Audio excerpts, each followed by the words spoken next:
Everybody, we are back. It is Tips and Lives, favorites, podcast favorites, channel favorites, everything. We are back. You guys already know what to do. Hit the subscribe button, subscribe. Hit the like button if you like it. Hit the dislike button if you don't like it. Leave a comment if you like it. Leave a comment if you don't like it. Also follow us on Twitter at the Mark John NFL for me, at mholder95 for Matt, and of course, pandasubs.com, discount code TDL for 25% off. Big protein here, you know what I'm saying? So make sure you guys check out this S'mores protein. It's really good. Check that one out. And also hit up Homage, support the channel at Homage, you know what I'm saying? Get the Bo Jackson shirts, get you some cool shirts there from Homage, right? And also hit up the tapedontlie store, so you can get the hat right here. Like I said, I don't know if you guys saw it last time, it's right here on the screen. So Matt, on the screen for you, it's right here. So check that out. Get you some gear there. Just click that link right there as well. Makes it easy for you. So we are here doing our final draft show before the Senior Bowl. So sure, it's kind of a Senior Bowl preview, even though I mean Richard Bain dropped out, but I don't think Mesidor will. So Ruben Bain, yeah, Bain, he dropped out. Yeah, he's out of there. Him and Pounds isn't going either. Pawns. Is it Pawns? Oh yeah. It's Ruben Bain and D'Angelo Pawns. Did I say Bain? I thought I said Bain. You said like Richard Bain. I think that might be the actual villain's name. Oh, gotcha. That's hilarious. All right, so then, but yeah, those two guys dropped out. So it's gonna be. Which Pawns is funny because I feel like Pawns accepted his in literally like yesterday, and then in a matter of 2 days. He's like, nah. It's like, yeah, never mind. He felt a little more sore after the natty than he realized, I guess. I don't know. Probably. Sense, but yeah. I bet Bain probably figured out that he doesn't have to. Yeah, that could be something. He thought maybe like I am sliding on some boards and then dominated in CFP and was like, yeah, maybe not so much. Yeah, his agent let him know, man, hey, you don't have to do this, bro. Here we are. Yeah. You know, do this. Or, let's not put the measurements out this that early. Let's live off the high. let's try to figure out how we can get those arms longer. Let's do stretches here. That could have been an idea too. But that's interesting. But Keionte, Scott, and Mesidor will be there. So excited about that. Scott is a slot corner, but he's a bigger guy. He's listed 6'1", 190, but I don't know how much I believe that. When I see him on tape, he looks bigger than that. I don't know, he just does. And then Mesador had a breakout season, so he's a big guy. Anything else happened in the Raiders land? Jesse Minter got hired. I guess the Raiders were into that. Yeah, there's some Jesse Minter, but looks like they got offensive coaches left over. Yeah, it's weird because I feel like Jordan Schultz, like he did this whole video where he basically said Kubiak's the favorite and they're looking for an offensive guy, and then the next day Jordan Schultz said they made a strong push towards Jesse Minter as defensive coordinator. So yeah, it is a little bit of smokescreen season, but yeah, it does seem like it would make sense too, like that they were somewhat interested in Minter, but obviously I think his Ravens ties ended up being too high. I think the guy that Glenn's been pounding the table for a lot recently, or a lot the whole time, I should say. The guy's kind of gone on me a lot more recently. It'd probably be my number one right now. Clint Kubiak is still available with the Seahawks playing this weekend. So hopefully next week they get him in for an interview and can at least get that handshake agreement, even if the Seahawks win, to make him the next head coach. Because I feel like he'd be the best fit for Fernando Mendoza, who made it official on Friday today. Yeah, he's coming out, right? He's coming out. He changed his ready to work or something like that. Open to work. His LinkedIn status is now open to work. Yeah, so Mendoza's out. Yeah, I think it's going to be Kubiak too. But I do believe that he actually can help quarterbacks. I think a lot of people are freaking out because I don't know, some of his personality. I don't know.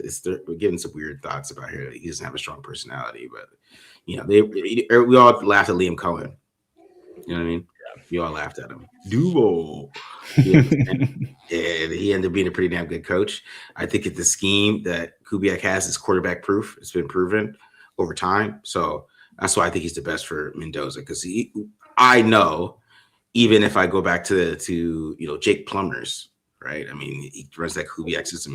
It's kind of basically, it's more modern, of course. But he's running basically the same system. Kirk Cousins was good in it. Derek Carr had 100 passer rating in it. Kirk had 100 passer rating in it. And now you see Sam Darnold. And, so there's a track record. Yeah. Right? Yeah. Davis Webb, I mean, there's mystery to it. Kubiak, better. I mean, this quarterback looks better. I mean, this quarterback looks better. So, yeah. I mean, I think one of the selling points for me is like Kubiak. Like, if you look at his track record, like as an OC, he's had a lot of success. I know he's obviously lost a few jobs here and there.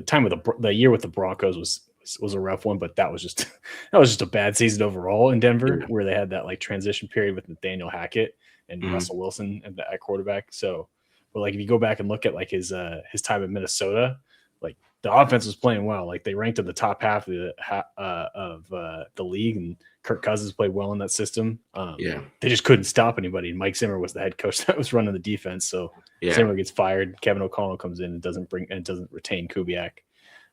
Again, he ended up going to Denver, then went to New Orleans. New Orleans had a good offense, and he was getting some buzz until Derek Carr started getting hurt, and then the offense kind of just fell off the table. And now we see it out in Seattle this year, where they have a pretty high flying offense. So that was one of the things that for me, and on top of it too, like I don't necessarily agree with these comps, but like if you talk about Fernando Mendoza, two popular comps that I've seen floating around there are Kirk Cousins and Sam Darnold. Two guys that have had success with Clint Kubiak. So I feel like if you're looking at the candidates they have left, that's probably the best option to set the guy that's going to be the number one pick coming up here in a few months up for success the best. Yeah, I agree with that. All right, so let's talk about these draft picks that we got today. So we got Akheem, Mesidor, and Keionte Scott. So tell us a little about Mesidor, who is an older player. He's going to be 25 when he starts the season. Yeah, so that's part of it. Is like he's been on my radar for a few years. Like I think it was going into the 2023 season, so the 2024 draft. He was like kind of viewed as like a mid-round guy, and I remember watching him. And one of the things that stood out to me is like his use of hands as a pass rusher wasn't great. Now in that season, he ended up getting like a foot injury, which is also part of the reason why I think some teams might be scared, because he's had a few operations on that foot that's kind of held him back in the last couple of years. So it's a lingering deal on top of his age. But the reason why I bring that up is that was one of my concerns going into it. And now if you watch him, like you're going to see me, I have a ton of clips on here. You're going to hear me say, beat the hands and beat the man a ton. You're going to or you're going to hear me say stuff like works the hands, get a clean win, or has great use of hands to get a clean win. I think a big part of what's helped them is working with Jason Taylor, who's Miami's D-line coach. I think has been for the last couple of years, because that guy's now like a technician, where I think that's his biggest strength going into this year's draft class. And I think for me, he's got like the best use of hands like in this class, without a doubt, and maybe that I've seen from a college player. Like he's become a technician on the out on the edge as far as being a pass rusher. Granted, the age and experience helps with that. He is a 6-year guy with those injuries, but I think too, like working with Jason Taylor has just done wonders for his career. And I mean, he had a hell of a season this past year, where he's now getting a little bit of first round love. I think he'll probably still be around in the second with his age and how those medicals check out. To potentially be there at 36, but he can definitely rush the passer. As a run defender, I'm not going to say he's a bad run defender, but he's more serviceable is kind of the word that comes to mind, where he just doesn't make a ton of impact against the run. But if you're going to draft this guy, you're drafting him for what he brings as a pass rusher, because again, it's pretty impressive. He has good bend and all that stuff too. So definitely a guy that can help at the very least take some pressure off Max Crosby on the other edge. And with that age too, and then him improving, I think that he's going to come and have a little bit of an impact year one. That's why I kind of like that. I mean, he's going to be a little bit more ready to go, more pro ready. And I mean, he's played a lot of college football, right? And he just finally kind of had that breakout season this year. But he does have 1 8-sack season in 2022. So the sacks are there, and then the pressures and how he played in the national championship game. I mean, he definitely has made a name for himself. So definitely a guy that should be rising up boards. And if he has a good week, I mean, you see maybe he does sneak in the first round, but that age might freak some people out, though. I think it's going to freak some people out. Yeah. Because I mean, by the time he gets his second contract, I think he's going to be 30. Be an interesting one to see how that factors into it, because he's Yeah. I think he's probably gonna be the oldest guy drafted. So Yeah, he's like getting a free agent, man. I know, right? Yeah, really. There's probably at least like one free agent out there that's younger than him. Just crazy. All right. So I'm doing Keionte Scott. Keionte Scott, it also plays for Miami, but he's the slot corner for Miami. He plays primarily in the slot, but he's a big slot corner. He's listed at 6', 194. He looks a little thicker on pause. He looks thicker on film. He doesn't look like he has some muscle to him, right? And I think that's what he does best. He blitzes a lot. They blitz him all the time, right? So he's constantly blitzing, and he's pretty good in coverage. He's pretty good in coverage. A pretty good cover defender. He's really smart in zone. Especially get cover 3. He doesn't play a lot of grass, which I like. If he's playing the curl flat, and the guy carries, he's going to carry him enough until that zone clears. So he's a really good slot corner. He plays the run pretty well. I think he does have some issues tackling. As you see, he has 15 missed tackles. So he does have some issues tackling. He does. And that shows up on film. But like the thing is, like he'll like shed a wide receiver screen. He'll be in perfect position and just miss. Gotcha. And then he is a little bit better in the box tackling. But it feels like it's sometimes an open space and get a little wild, doesn't break down. But he's always in the right spot. He's always gonna try to make a play. He's always gonna like at least slow that guy down a little bit until people come. But you want him to be able to break down and start making some of those tackles. But he's a pretty clean player. I wonder how athletic he is. He might be a little stiff, but I think he does a good job of understanding what he needs to do in zone, and also he blitzes really well. So he is to me like what teams want their slot corner to be these days instead of a little small 5'11", 180-pound guy. So they're playing more nickel. You get a 6 foot, maybe 200-pound guy that can blitz off the edge and play pretty well. Some pretty good size. He could take on linebackers and stuff like take on guards and tight ends and things like that. Definitely what Keionte Scott could do. It's funny, like you mentioned the size, and then like as you described it more, I'm like, I feel like you're describing Nate Hobbs. Right, like that's pretty damn similar. I looked it up. Nate Hobbs was 5'11" and 3/8, so almost 5'11" and a half, pretty much, almost 6 feet, 196 with 31.5-inch arms. So it seems like size wise they're pretty similar, and I feel like their games, just based on what you said, have a lot of similarities. Where they're the physical dudes who you might not trust in man coverage, but can definitely come up and play the run, not afraid to take on blocks in the running game, and then can have some tackling issues here and there, but. Yeah, and he's a transfer from Auburn. So he's at Auburn the first few years. And he transferred over from Auburn. And he had 5 sacks this year. Damn. So he could blitz, man. Nickel? Damn, that's okay. That's impressive. He could blitz, man. I mean, that's what all the time. He's coming off the edge. So something you got to worry about. So that's why I think his stock might rise up a little bit too. But I think it could be a guy you might take at 36, but it just depends on his athleticism overall. I kind of see there's a little bit of stiffness. So if he doesn't have the greatest combine in the world, he might be a 3rd-round guy. But if he has a great combine, he's an option at 36. That's kind of how I see him. Gotcha. Okay.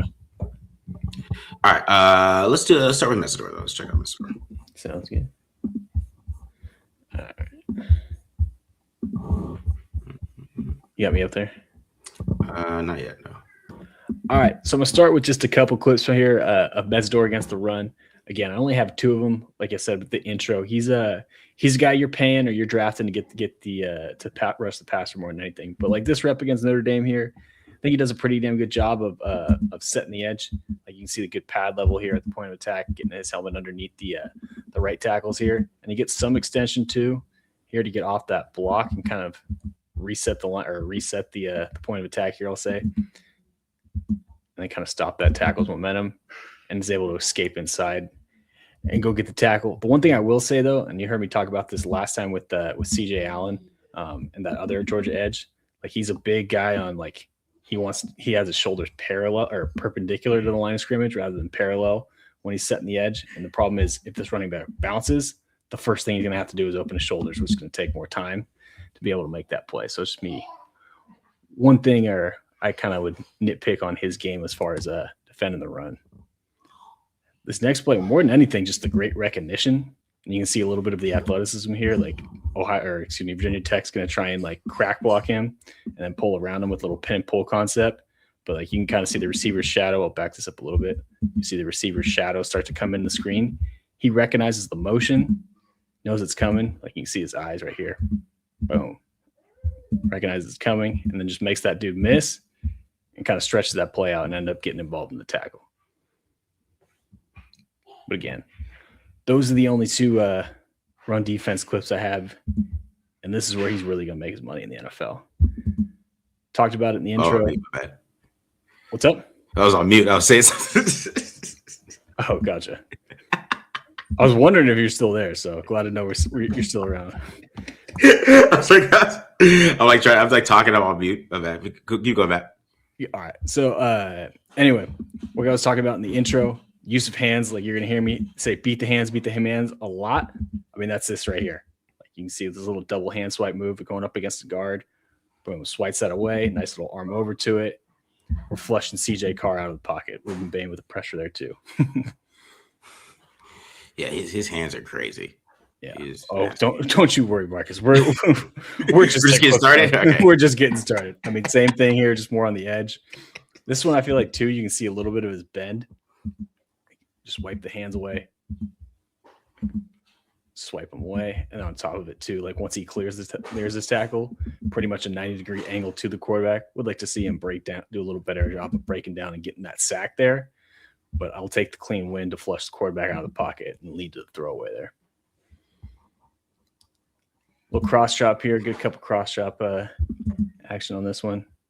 Yeah. What I like too, like you'll see, like he kind of misses with the initial chop. Like it's a pretty good job by that left tackle, but he finishes it with this strong rip, like around the point that back, like with that rip move. So even though he misses with his hands, he can still win around the edge because he's not getting that, like he's not letting the tackle get the hands on his body, and he ends up getting the sack. Good Lord, and Bain mean at the quarterback. It's a sandwich. Yeah. There are gonna be a couple of these. One unfortunately is against Mendoza from the net. Yeah, I know. Oh man. All right, let's see. This one, another cross chop. What I like about this too is another little nuance about his game. Like, if you notice, like right here, like that little like jab step to the inside, as he sets up his pass rush moves well, like he's gonna do that. Like you can see, like that guard, like he kind of stops his feet right here. And that's gonna open up a little bit more of that pass rush lane. And on top of it too, just beats the hands. That cross chop ends up getting a pressure, forces lag away into the check down. Here in the Natty against QB1. I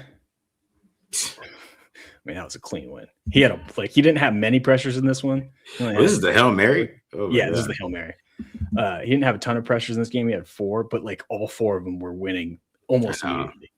Like you can see on this one, Mendoza's got to step up and just kind of let it and launch it.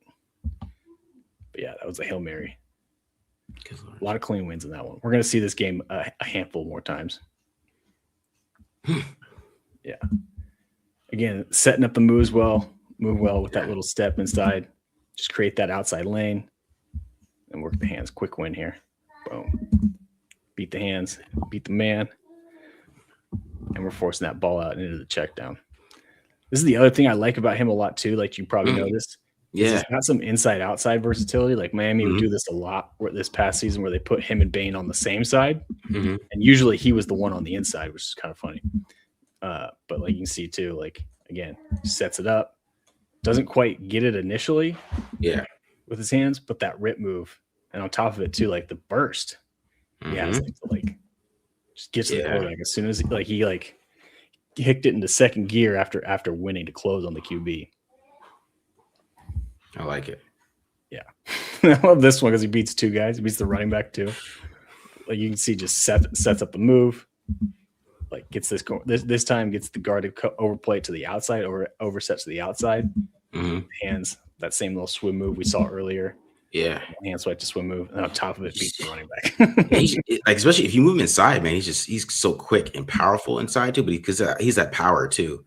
Yeah, he's set. Yeah, I got a couple clips of him turn his speed to power, but he's definitely more of a finesse rusher. But he does have that in his bag as a change of pace.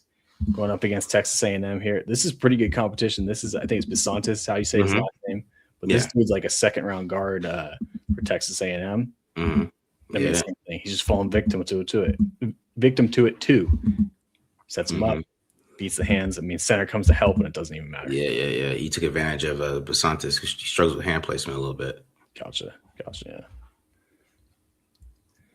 Out on the edge this time, I think it's basically the same thing. So one thing he had 11 pressures in this game. I was looking at that. Oh yeah, Texas A&M's O-line had a rough one. That's why they scored 3 points or whatever it was. Yeah, in this game. Yeah, but I mean, yeah, same thing. Just play the hands and around the edge. Like this is a common theme too. Like I keep pointing it out. This rip move to finish. Like even when he doesn't get a clean like hand swipe or anything like that, that's going to help you get sacks and get linemen off you because they can't get their hands on your chest anymore. Yeah. So. This is what I'm talking about, where the Jason Taylor effect is legit. You watch Jason Taylor, that dude had some active hands. Yeah. Yeah. I mean, at some point, I'm like, I don't know what else to say other than he's just really good at playing the hands. Yeah, he does that. Like, yeah, he definitely like it's like Taylor's telling him to study lineman's hand placement because like when he did the Bisontis, I'm like, that's Bisontis' issue. So like that's a film thing, you know what I mean? Like where you know how Bisontis does his hands. Mm-hmm. You know what I mean? Yeah. And like this one too, like this one's like after the contact, like you can see like this as soon as this tackle punches with his outside hand, his hands are up and he's taking it. Yeah, I think you're right. A little bit of a student of the game type of deal. Again against Indiana on this one, setting it up with a nice inside move. Yeah. Boom. Change of direction is impressive too. Like you'll see him again, just kind of sell it up the field, sell the vertical rush, and then just inside, right across the face, go get a sack. That tackle was terrified of him, man. He's trembling in his boots. This tackle, I'm sorry. And that's Carter Smith too. That's another guy that's supposed to be a day 2 pick. He's like, please. He just boom. Like this is the other thing too. Like part of his salesmanship. Like you'll see Smith like right here, like he's like opening up the gate, thinking he's like, there's no way Mesidor is going to go inside at this point. Wins inside regardless. Yeah, that's why he lost. He said he was here. Yeah, man, bad game for those dudes. I'm sorry. Like it was just he just didn't look. He just looked like nervous, and the other dude just it's just yeah. It was a rough one for Carter Smith. Not the one he's going to be sending to NFL teams. No, it's not. Again, just the hand swipe. This one it looks like, hand swiping after contact, went around the edge. Yeah, this Virginia Tech game was pretty damn impressive from him. Let's see. Again, more the same. Like the timing is and how consistent he is so impressive. Like again, like this tackle is gonna punch. Like just watch both these guys' hands. Like, all right, they're both kind of like got the gun loaded at this point. The tackle starts to shoot, and then he shoots his hands. His hands are just faster and more active. Wins around the edge. The bend too. Yeah. Flat angle. Goes gets a strip sack. Especially at 280 pounds, man. He's 260 now. I think 265 now. Yeah, 280 was his old weight. I think he's dropped some pounds because I remember him being bigger when I first started watching him. That was a few years ago. Yeah, he's more like 265. Well, I mean, we'll see too at Mobile. It'll be a true weight too because he's about a week removed from season. See on this one, it's more of the same. We'll say it's not a great pass set from that right tackle there. Yeah, it's just a smash one. The only complaint I have with this one is brother, don't do this to QB1. Yeah, that's what I was like. God, we can't go low. But like, what I like about this rep too from Mesador, like, is how low he gets to turn that corner like that. Like, if you ever hear about like a lot of good pass rushers talk about it, well, like you're trying to run or bend the hoop, like get low, drop your pads down because it's easier. It's like turning on a motorcycle. You know what I mean? Like how you lean into it. Yeah. Same kind of concept. Like you see a great example of that. This one that's just unfortunately he almost took out Mendoza's knees. No. Just playing the hands. I mean, perfectly. Again, the timing is just top notch. Like this one, as soon as that guy shoots his hands, boom, his hands are up, and then he's swiping away, using the O lineman this time to bend around the corner. What this is also a little bit of a hidden Fernando Mendoza propaganda. I don't know how he didn't fumble this. I know somebody was trying to say he has small hands with AJ McCarron. I saw it on TikTok. I was like, what are you talking about? I mean, they might be small, but they're strong. Because I'll tell you what, most quarterbacks they lose the ball. This is a strip sack against them. I mean, he held on to it. Still got the sack there, but again, it could have been a lot worse. Yeah. Talked about it too. A little change up. He can turn speed to power. I mean, he's going to fight through a chip here from the tight end, and then still just bully this left tackle here from Florida. Push through that inside shoulder. That's definitely not going to be the primary way he wins, but it is a nice little change of pace that he has in the tool bag when he needs to use it.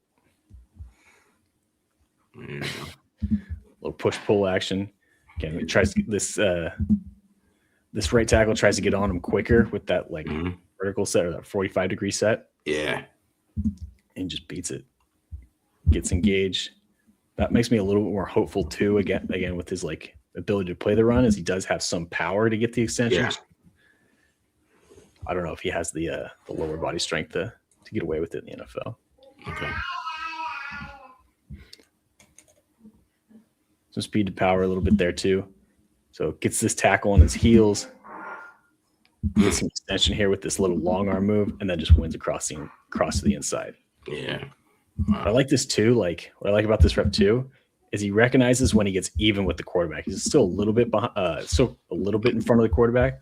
Yeah. But he's at a point here where now I can dive inside because I'm not worried about getting beat around the edge as much. I'm even with the quarterback and recognize it and go get the sack. So again, has a few ways that he can win as a pass rusher. Primarily, he's going to be working the hands and that kind of stuff. But as a change of pace, if you need him to, he can be a bully and use his size and strength as a weapon, as a speed to power deal. Okay, all right, man. Well, yeah, that was Mesidor was impressive against Indiana. So that was my first time really watching him, and then seeing how that's it kind of went throughout the whole season is pretty nice to see, man. Pretty nice to see that type of stuff. But just seeing how legit he is, man. He's a legit player. He can really help the team out immediately, right? That's why I'm not too mad at kind of teams trying to say that he's not ready or if he's too old. I mean, for the Raiders who need immediate help on defense, a guy like that could help out. But it might not be the most long-term thing. You got to kind of figure out what's going to happen there with that. But I think he can really help out this football team for sure. Yeah. And as you guys can hear, my daughter's excited about Akheem Mesidor. She loves a good use of hands on the defensive line. Yeah, exactly. All right, man. All right, let's get to some Keionte Scott here. So we'll start off with him coming off the edge here a little bit. As you can see, it's him playing the run. I mean, this is against Indiana. It's Keionte Scott right here. He's coming off right at the edge. Boom, make that tackle right there. So, I mean, they blitzed him a lot. I mean, talk about he's got 5 sacks in the season. They blitzed him a lot. You see it right there. Boom, nice tackle right there in the backfield. And that's what I mean. You kind of see he looks like maybe the 195, maybe kind of maybe you see a little bit there, but it's just the way he plays. He's just so physical. And just makes that great tackle right there in the backfield. Great technique. Get the pads low. All right, here's another one here, which I really like. Just him playing the run. This one, though, what I like on this one is you can kind of see that he kind of turns to a linebacker at the slot corner position, right?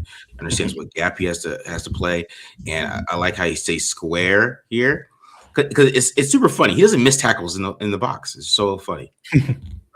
And like I said, that's all technique because you see how square he is here. He's able to get in there and help make that tackle right there and play in the box. So, what I'm saying? He has the ability to come down and play in the as in the box as a slot corner as well, which you really like. So, you get the 5 sacks, you get the blitzing off the edge, and you get him doing stuff like this where he understands what his gap responsibility, and he's able to kind of just make that tackle right there. All right, and here's what I'm talking about, him playing screens as well, which, you can see his physicality here. He just ends up just not physically on this one. He just went past this dude in this block. You see it right here, just goes right past him, and then you see how when he does break down, he makes clean tackles. So you see it right here when he's breaking down. I didn't put any of the missed tackles on here, but actually one of them with the blitz, but it's going to make sense here. You see what happens here is when he does break down here, boom, he's able to just make a great tackle there. Yeah. Like for a second, I thought you were going to show him missing the tackle. I thought he was going to get Peter on the edge, but nope. All right. Here's another one. I really like this one because you can kind of see him take on the tight end here. Or actually, is that Omar Cooper here? He's taking Omar Cooper. Right? So, he's not afraid of contact. So maybe, you can make the case. You can see it from maybe you get this one on the backside here. But maybe you can make the case that, he should have had more pace here. But, this is what you want to see from him, when you're playing inside as a corner, as a slot corner. You want to have a guy, especially in these days when you're playing like teams like the Seahawks who have Clint Kubiak, right? And they're running 12 personnel, and they're not going to run the ball a lot, and they're still going to pass out of that. You want a guy like this that has this type of size and is willingness to play the run like that. All right, now you're going to see him kind of blitzing off the edge, which is something he does really well. He times it up really well. Let me go back a little bit here. Does a good job timing it up really well, but he doesn't get the tackle here, which kind of shows, he missed 50 tackles a little bit.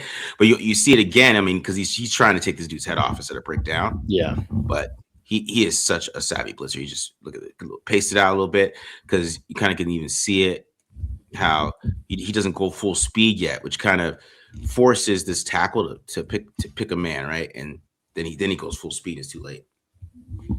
Yeah, nice blitz. Just watch it one time here. As you can see, right? He's not even like selling the blitz. It's just a nice blitz, just the way he paced it. Yeah. Mesidor with the sack.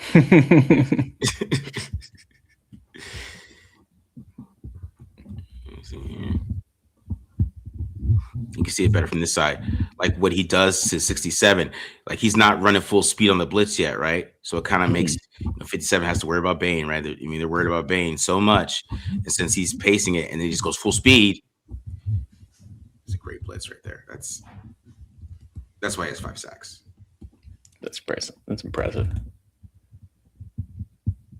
And as I'm saying, he just doesn't look 190 to me. He just he looks a little thicker. Yeah, does he? Yeah.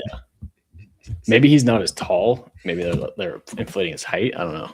Maybe. All right. So then you just talk about his natural instincts, right? This is why I like him too, because you're going to see this play, right? This is the pick 6 against Ohio State on the screen, right? And Jeremiah Smith is supposed to block him, right? He just goes right around Smith here. He reads this so well. Like he didn't even move because I guess what Smith is expecting. Smith is expecting him to go this way. Yeah, follow him outside. Yeah, follow him outside, right? That's what he expected. Yeah, he did it. This is all film work, right? He just goes straight for the screen and he throws it right to him.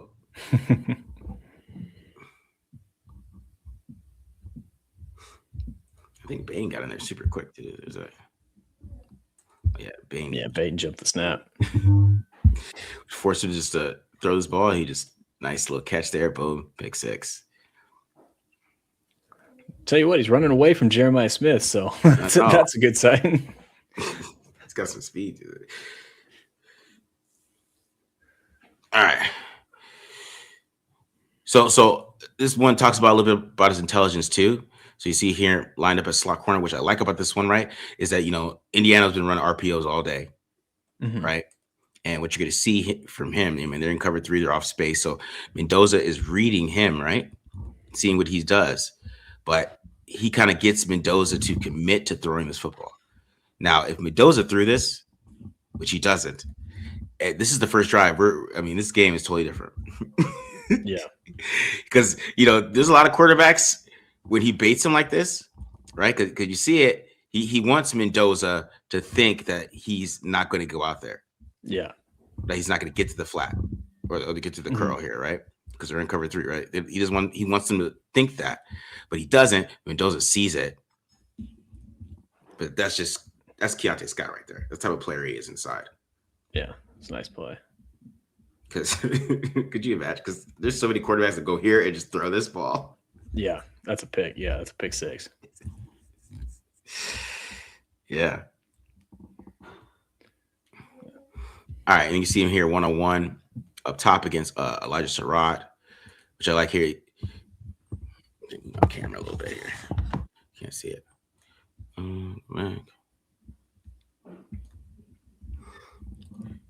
What I like about this one is that he waits to open the gate here, right? He understands what he can do, right? And this is a back pedal. This is old school right here. You know what I mean? This is old school back pedal here. Off coverage, back pedal, stays square, the back pedal, doesn't open the gate too early, and it stays right with him there. Nobody's open. And then even what I like about this one, because usually on this play, sometimes when it's lined up on this 3-by-1, they go back shoulder to Surratt on this exact play. And I think he put himself in a good position. You kind of even see him maybe look a little bit. He's expecting that back shoulder there.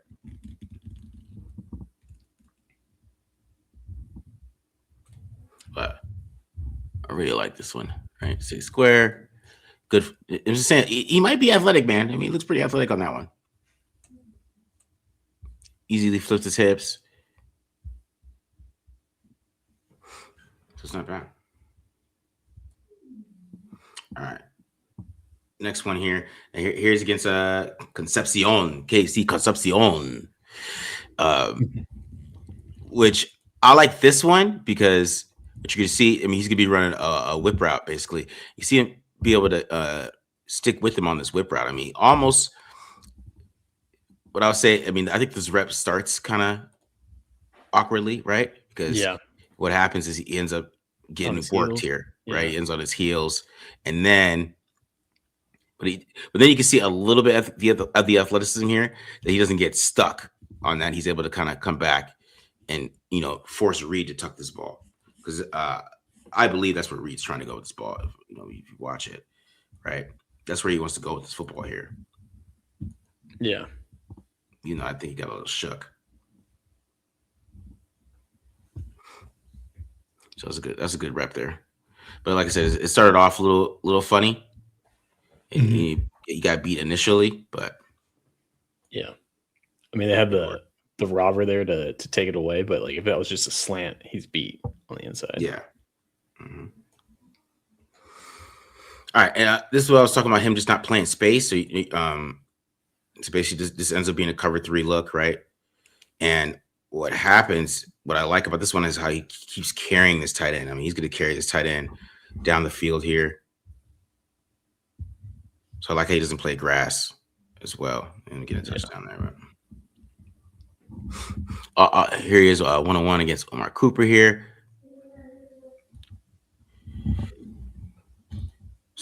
So you could tell that, he trusts his athleticism too as well. I mean, because he's able to kind of just stay square here. He knows that Cooper is a 2-way go here, right? And he tries to make sure that he understands and doesn't try to commit too early to what's going to happen with the route. He's able to just stick with them right there. And of course, this is the other side of that play that we saw earlier. Oh, It's the other side of the play. Gotcha. Yeah. But this is basically the Miami game for Mendoza. If you watch it on film, it's just like nothing open, not even remotely close. That was the whole game for him. All right, here's another one. Another one against Omar Cooper here. I believe this might be the last one. Maybe one more. But like I said, I love how he's saying he trusts in his athleticism, not committing, understanding what they want to do on offense. He's able to just stick right with Omar Cooper here. Now, I mean, he got beat a couple times by Omar Cooper on some other routes, but you could tell just that in coverage, he's pretty damn good as a slot corner. So he can blitz, he can tackle. Tackle, I think we could just got to get a breakdown. Yeah. But, everything else is pretty clean with Keionte Scott. and I really like this one too because you're going to see just the understanding of what they want to do on defense, right? He's like, I'm taking the outside guy no matter what. Then he's able to stick with Becker here and get physical with him at the top of this route. Yeah. Probably a hold, but that's fine, you know. But once again, everybody's locked up. This is what Mendoza was dealing with all game. It was crazy. Absolutely nuts that they won that game. Every time I watch that film, I can't believe that they won that damn game, man. Definitely a little bit of a talent gap on that. Yeah. But yeah, that's Keionte Scott. Keionte Scott, really good player. I was really impressed with this film. I didn't know he was a slot corner. I just heard his name, mentioned a lot in the draft circles. I didn't know he was a slot corner, but that's definitely something the Raiders need. The Raiders need a slot corner right now. Yeah. I know Vance is there, Creedy Vance, but he is an undrafted guy. You can get you a big slot corner that can blitz like he can, man. I think he could change your defense a lot. Just especially if he could play corner in the slot. If he can guard in the slot, you can blitz him off the edge of the slot corner position, and he can play the run. And he's willing to get in there, take on tight ends, get physical. That's the type of guy that you want in today's age. I mean, it's kind of given like a poor Witherspoon a little bit, right? I'm not saying he's as talented as Witherspoon there, but that's what Witherspoon does. He does those type of things, but you can play him everywhere. And there's reps of Keionte Scott playing outside too. So I mean, he could do a lot of that. You can mix it up and make it happen. Sure. Yeah, interesting dude. He's gonna be at the Senior Bowl? You said? Yeah, he is. I'm interested to see how he does in like the one-on-ones and stuff when he's kind of isolated. But yeah, the one thing I was curious too, like what's his like short area quickness and like ability to drive on routes like? I mean, he really didn't have that opportunity. You don't see that on film really because they usually, they play a lot of cover 3 in Miami. So they're doing like he's a curl flats. You don't see him too much like in man-to-man. It's just in the best man-to-man reps you got from him were in the Indiana game because they feel like they could guard those guys up. So, but he's playing he's a mostly zone guy. So, I mean, Pete Carroll probably would have drafted him at 5. You know what I mean? Yeah. That is a Pete Carroll cover 3 slot corner. Because just give me one more year, man. I could have get Keionte Scott. Chase his franchise around. Yeah. But even just watching him, like there was I felt like I was seeing a lot of like Nate Hobbs in his game. Like it's very similar, I feel like, type of players. Might be probably my comp for him just by the limited sample size that you showed him. So yeah, he's definitely a guy you want to play in zone and slot. I mean, I don't know how there's just not enough reps up for it. So maybe there's some other reps and some other games there, and that's what's gonna be key for him in the Senior Bowl to see what he does, or if they put him with the safeties or something. Yeah. I was gonna say I know our guy at BR that does the DBs, Daniel Harms. He even said he's like I almost view him more like a strong safety than a true cornerback. So yeah, see, they might do that. Yeah, so, for sure, dude. All right, we are out of here, guys. Hit the subscribe button, subscribe. Make sure you check out this episode. Me and Matt are gonna be at the Senior Bowl next week, so definitely be doing live from the Senior Bowl. Give you guys a full update on that. And of course, we got Friday Night Live. You probably already watched it if you're watching this. But Friday Night Live will be out as well, and then make sure you check that out. And it's they might have a next coach. Hopefully, they don't announce it when me and Matt are at the Senior Bowl, or like we're in the air, like it's Thursday, or we're Friday or something. We're in the air. Yeah. That's what we're hoping. So, yeah, I feel like we'll get some news next week. I think even if it's not an official hire, it got to be at least a leak or something like that. But we will see. Yeah, dude. All right, guys, we're out of here. Peace.